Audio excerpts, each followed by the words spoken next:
زمونږ دپاره د فخر ویاړ او د برکت ګړی دی چې مونږه د پښتو ادب یو ډېر لوی نوم ماسټر شیر افضل صاحب چې په صوابۍ کې د یعقوبي کلي دی او د ماسټر صاحب شعرونه به په دې وړوکي غونته کلپ کې تاسو سره شریکو. مونږ سره اختر علي اختر صاحب د رشکې رزړ صوابۍ د غزل په حوالې سره ډېر لوی نوم د دې خپل منفرد انداز او د غزل د لیک د دې الفاظ د دې جوړښت ماسټر صاحب یو ډېر لوی نوم دی. په یعقوبي کې د نومبر په 15مه نیټه کال 1933 کې دی دلته کې پیدا شوی. بیا په کال 1953 کې دی د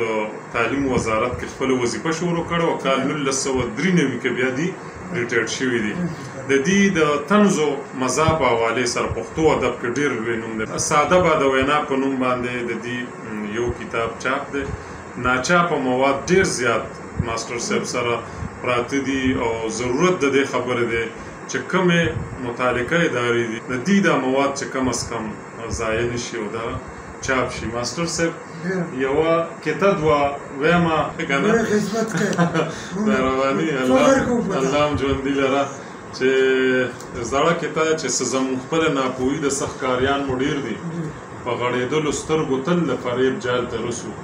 د رور وجله ډوسه ګران نه څه بل څه وایه موږ پښتانه خو په هر څه کې سم کمال ته رسو. او بله کته چې هسې پښتو کوو د پښتو کار نه کوو هسې پښتو کوو د پښتو کار نه کوو د خپل کلتور مونږ په خپله جنازه وباسو څنګه شمله او لوپټه به مو په سر پاتې شي په مغرب زده بازار په خوا چې دروازه وباسو. د څه حسن د څه مینه د چا د سر منښته د څه حسن د څه مینه د چا د سر منښته او ولخته د روزګار استغاره شوله کمبخته او د سوال په معیشت باندې د قرضو ماښامونه د سوال په معیشت باندې د قرضو ماښامونه او ایسا عجیبه سوال کوي اختر یې کوي بخته. او غزل درته وایم ماسټر صاحب چې د کلهمې ایشیا د زړه آواز شو د کلهمې ایشیا د زړه آواز شو زما فکر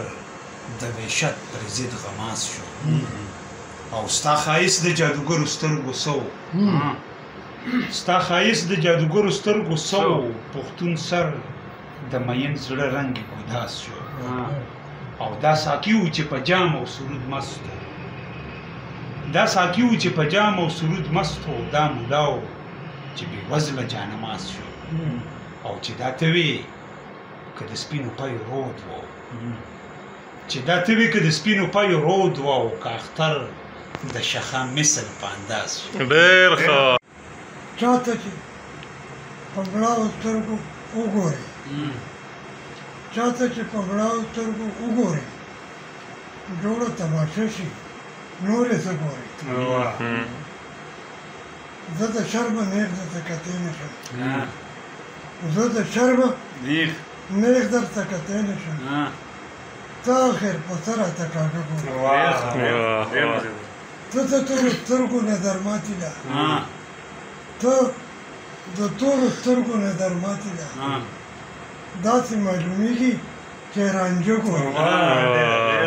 او دلته بې له تا نه هېڅ پکې غړېږي بې له تا نه هېڅ پکې غړېږي نه راشه که په سترګو کې مې ته ګورې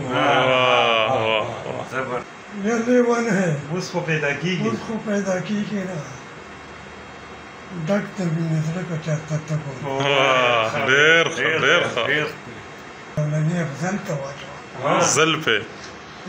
زولنې افضل ته واچوه اوس که لیوني زړه ته د ده ګورې ډېر ښه یو جومات کې خواران درګو کې ولاړو ګورم څه چې خان غوړولی جانماز دی ما وی خدایه تا د کور نه چرته لړ کړو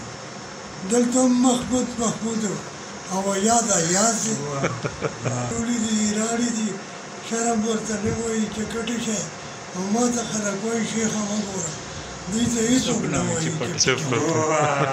زه ډېره زیاته شکریه ادا کوم د خپل ګران ملګري سردار یوسفزي صاحب او د اختر علي اختر صاحب چې نن ماښام دلته یعقوبي ته راغلی او زموږ مشر زموږ استاد د طنز و مزاح بابا ماسټر شیر افضل صاحب سره مرکه وکړه هغې یې واورېده او مونږ ډېر زیات په دې فخر محسوسوو چې مونږ د ماسټر شیر افضل صاحب په دور کې یو او مونږ دې ولیدل داسې یو نسل به بیا راشي چې هغې به وایي چې کاش مونږ ماسټر صاحب اورېدلی وی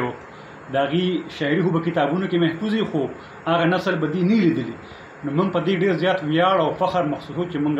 د دې نه زده کړه وکړه دې سره کېناستو مشتاق احمد یوسفي یو خبره کړې ده چې طنز و مزاح دې ته نه وایي چې خلک وخاندئ طنز و مزاح دې ته وایي چې خلک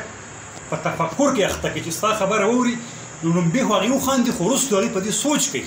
ځکه خو دې د خپلې شاعرۍ مزاحیه شاعرۍ نوم یې دی په خندا خندا جړه نو دا بونوي ته ورباندې خندا ده خو دې کې جړه شامله ده دې مینوال دي هغې ته دا خواست کوم چې خپل نظم یا خپل تاثرات یا خپل مضمون دې حوالې سره ما سره شریک کړي انشاءالله دغه کتاب به ډېر زر فاینل شي اخر کې زه ستاسو هم شکریه ادا کوم چونکې محفل د دې په درناوي کې دی نو دې یوه قطعه ویم او خپلې خبرې ختمومه چې ما ته ډاکټر وایي چې تا له غټه غوښه نه ده ښه ما ته ډاکټر وایي چې تا له غټه غوښه نه ده ښه تا لره بهتره نری غوښه د پیسانو ده ما وی مونږ نري خلک نری غوښه خوړی نه شو غټه د نرو ده نری غوښه د غټانو ده